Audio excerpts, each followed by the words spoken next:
Now, please join me in welcoming Shoptalk's first afternoon keynote, Richard Dickson, President and CEO of Gap Inc. Richard will be interviewed by Courtney Reagan of CNBC.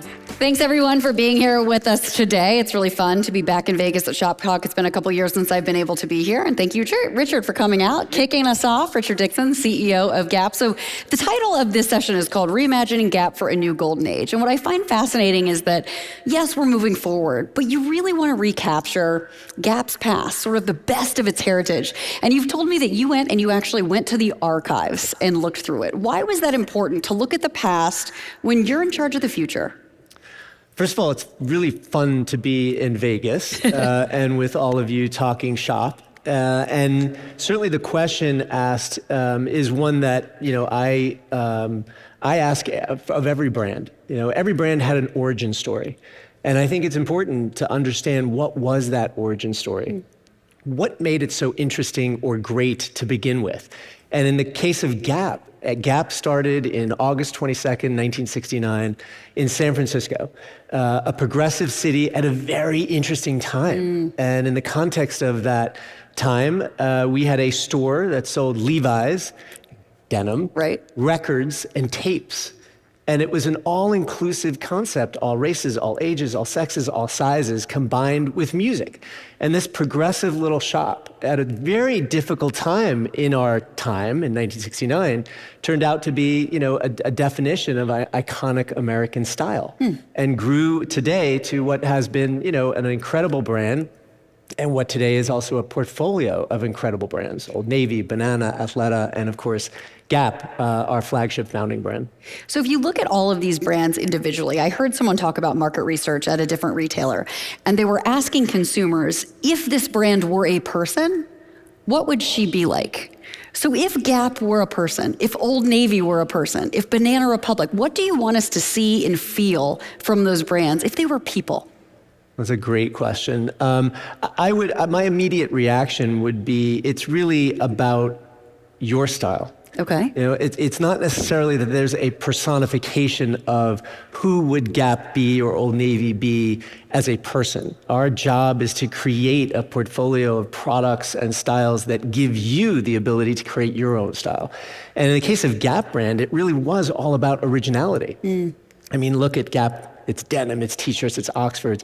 The expression of Gap is about how you wear it. Your individual style is what we celebrate. And we've had that from the very beginning, and we've threaded that throughout our history. It is the definition of being customer-centric. That definition, although when you're in a love a brand, you're a brand fan. You want to be a brand fan. But in the case of our brands, we really pride ourselves on offering the best product at the best price, at the best value, with a narrative that you feel emotionally attached to, and then ultimately find your own style. So you said that you're trying to put insights into action. So things that you've learned while you were coming into the company. What are some examples of things that you got from either data or looking back at the past, and then how it forms what you do in the future? So we pride ourselves on following what we call a playbook. And it's not a secret playbook, it's a playbook. And it starts with, why do we exist? Does anybody really need another pair of jeans or another t-shirt or another Oxford or anything for that matter? And so we have to find our point of difference. And then the next stage of that is really taking cues from insights, cultural trends, design trends, what's hot, what's not, cultural conversations, and how we can take our brand and integrate our brand into the cultural conversation to be relevant. And if you're relevant enough, it eventually drives revenue. And then last but not least, it's executing with excellence. I mean, retail is detail. Everything matters, from sights to sounds to the very experience that we all have when we walk into a store. And those details really create the point of difference between the winners of brands and those that are more challenged.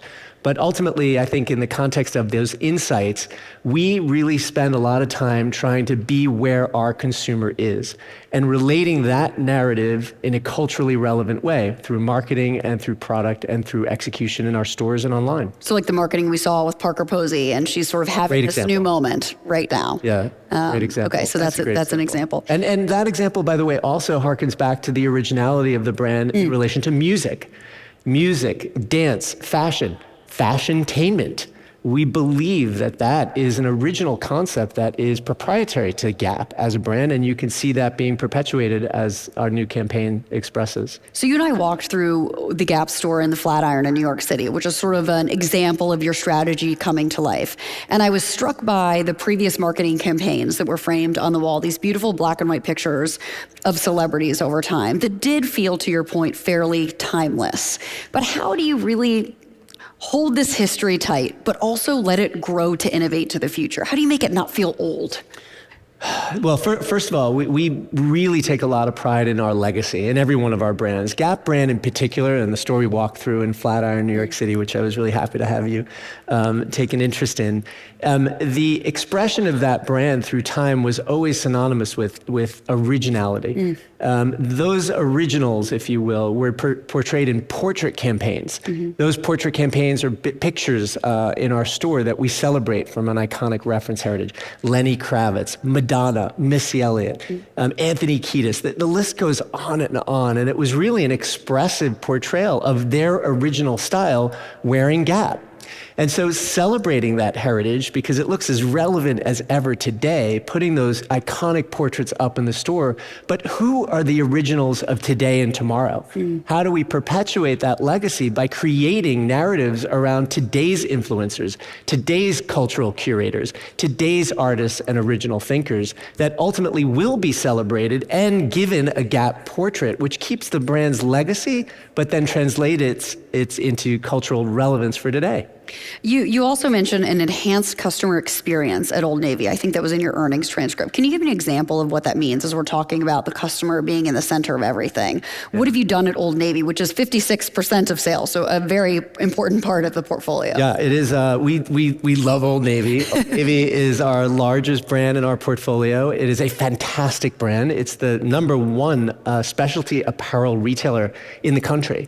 So it's got significant meaning to consumers.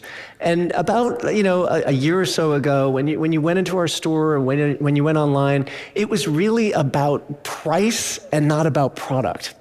To the extent that we were really promoting heavily around price, but there's a balance between price and product.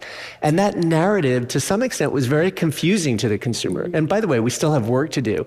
But if you go online today to any of our brands, you see distinction amongst those brands. You see product stories, you see a narrative, and of course you see price, because price is a really important part of the brand persona in terms of value.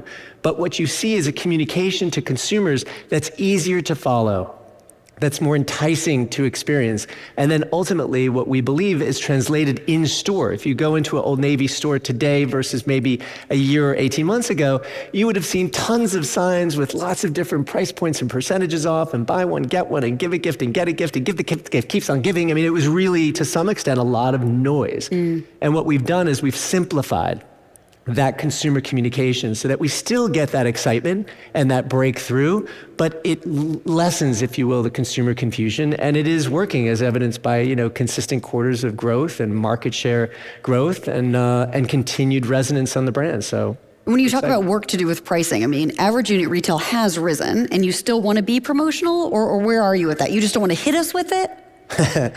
we want to excite you. Okay. And I think, we love promotions. Promotions are fun. Shopping is fun. The sport of shopping and getting that deal is like a thrill. That is, a foundational premise of Old Navy. It's fun, it's family, it's fashion, and it's value. But how we express that value needs to be fun and consumer-oriented, not bombarding people with price, and to some extent making them do a lot of math. Nobody wants to do math. And that's not a fun experience when you walk into a store and you're trying to figure out, actually, how much am I spending? So in that context, we've tried to simplify the narrative. We're still very much about value, and we're trying all day long to give the best product with the best value to our consumers. But consumers need simpler communication.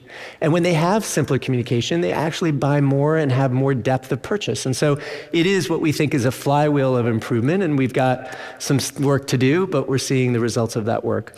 Obviously, there's so many changes that have happened in retail with the way we shop and how we get things. Online is a really important part of almost everyone's business now. Not everyone, the TJXs of the world are still holding out, but for the most part, obviously, digital really important. And you said you want to be a digital first organization, but you also are so keyed in, obviously, to the branding and the music. It doesn't translate the same online, though, does it? I mean, how do you still capture that magic online? It's part of the experience that we have to express. Look, it is a different experience when you go into a store versus when you're shopping online. We are at heart a human-centered company, but we need to be digitally enabled.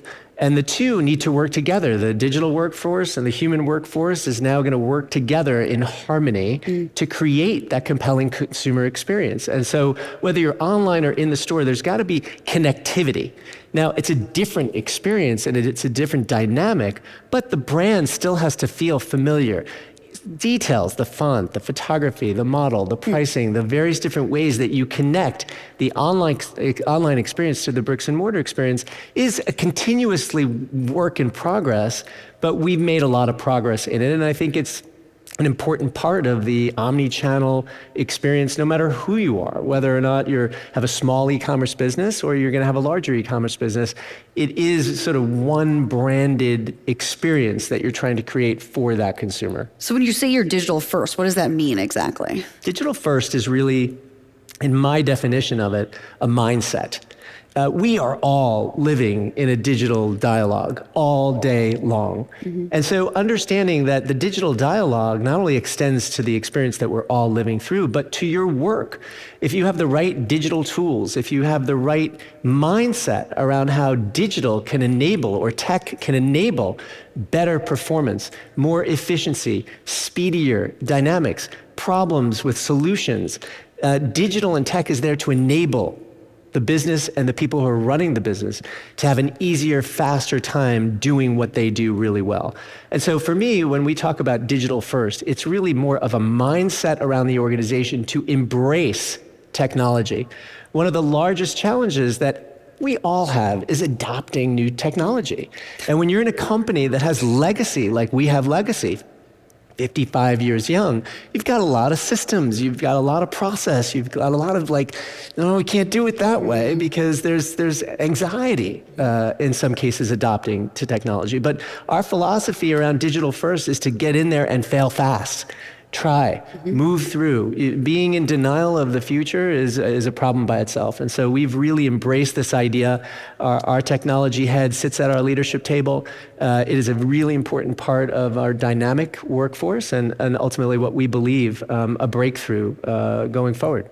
There are so many things in our world that move faster than ever, it seems. And I know there was some time ago where Gap's lead times were sort of on the slower end. Have you been working to make that faster, even if you're talking about a less fashion-led business, if you are more basics or more classics, how important is getting that lead time shorter and shorter and shorter to get the consumer what they want faster? Yeah. Courtney, you're being nice in terms of we were a little slow. I don't know. I'm not sure if we were slow as much as we weren't exciting enough. Okay. And so we have a spectacular supply chain. I would tell you it's probably one of the best strengths in our company in the context of our platforms.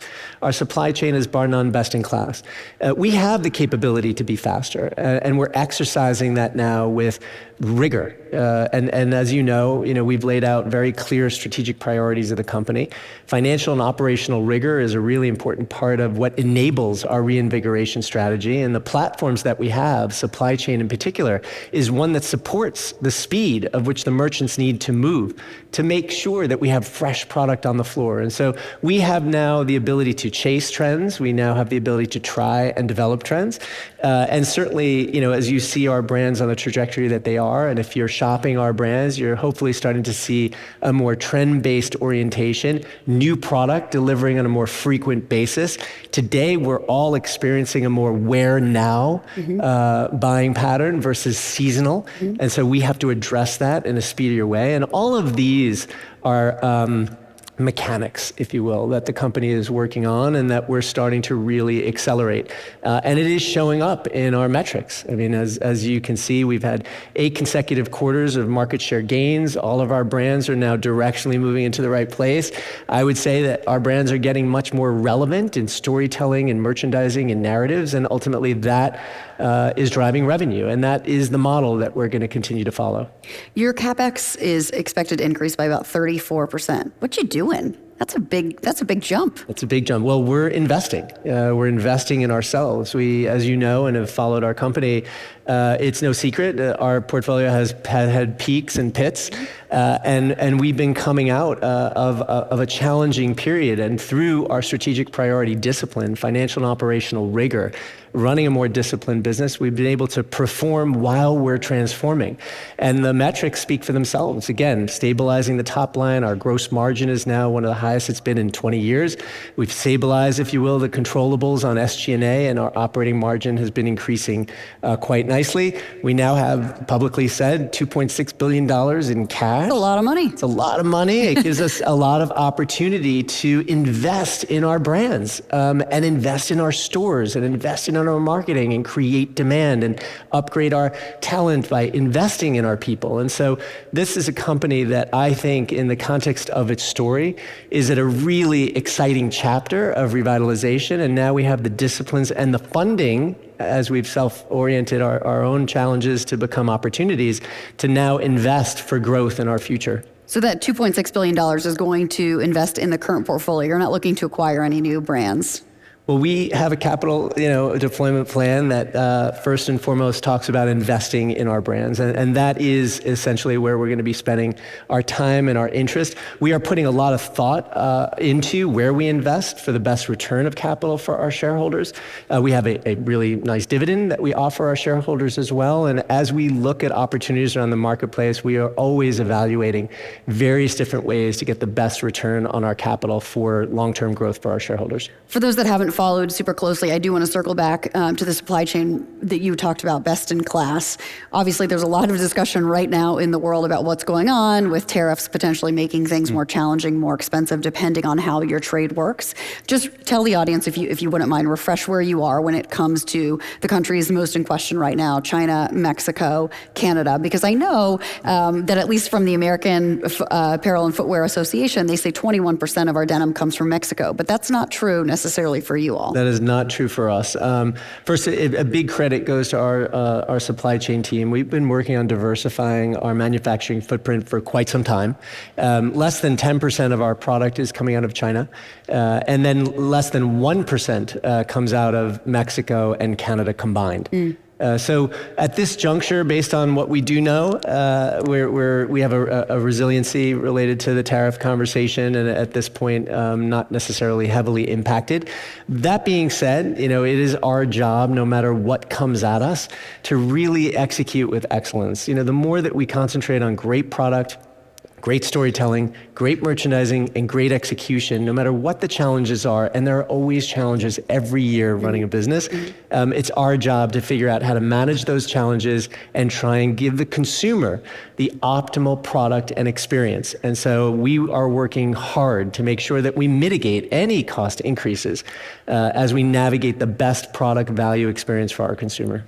Obviously, most of your business is conducted in the United States when you're talking about where you sell, but you do have some global businesses, mainly in China, Canada, again, some of these countries that we're talking about. And I've just heard from both CEOs, but even just what we've heard from some on-the-ground reporting, that there is some resistance right now to buying American brands in some of these places, sort of as a point of their own national pride. Are you seeing any backlash? Because Gap and Old Navy, to me, are just quintessentially American. They are. We're very proud of our portfolio. Sure. It's an iconic American portfolio of brands that shape culture. And so we are synonymous with America and American brands, but we work very carefully in our markets, locally adapting. And to some extent, as I just defined, Gap is a canvas. And to the extent that we have localized product, localized marketing, working with local partners in many markets, at this juncture, we have not seen a particular particular backlash, if you will, or challenge in relation to being an American brand. And we certainly hope that that continues. We do pride ourselves on being a globally oriented business with strong brand purposes that apply to the global conversation. And certainly, again, and I reinforce it, we take a lot of pride in the being a portfolio of American brands that do shape culture. I know we're out of time, but I do want to ask one more question, and it harkens back to sort of something you're talking about with your employees. And you're coming in, you're giving them sort of a new strategy. Gap has been through a number of transformations over the last decade. How do you continue to motivate employees that at their heart also love Gap, but it's like, oh my gosh, here we go again? I mean, how do you keep them motivated? How do you get them on board with you for yet another strategic change? Yeah. That's a great question. Our strategic priorities, which I must have said around 6 times already, one of them is to energize our culture. We put people at the highest level of interest in the context of the people who make it happen. And the institutional knowledge that a place like Gap has is extraordinary. Many people have gone through the trials and tribulations of, what I call the peaks and the pits, or the various different leaders that have come in strategically well-intended, sure, but unfortunately haven't necessarily broken through. And so I think what inspires us is the transparency of where we are and what we need to do as a team to create the most compelling consumer experience. We work at a place that has iconic American brands that shape culture. Right behind the stage, I was speaking to somebody who, once they knew I was from Gap, said, oh, it was my first button-down Oxford that I ever wore and had a whole story to tell. That fills you up with pride when you work with a company that matters. Our purpose as a company is to bridge gaps, to create a better world. And in that context, we have 4 amazing brands that can do that through its merchandising, through its narratives, and through the people that work for our company now. And so, again, I think we're at a really interesting chapter of revitalization. The people at Gap are spirited, energized, and excited around our future. And ultimately, I believe the best is yet to come. Bridging gaps. I don't know if you realized you just said that, but that was pretty good. You could use that. It's a good one. Thank you very much, Richard Dickson, CEO and President of Gap Inc.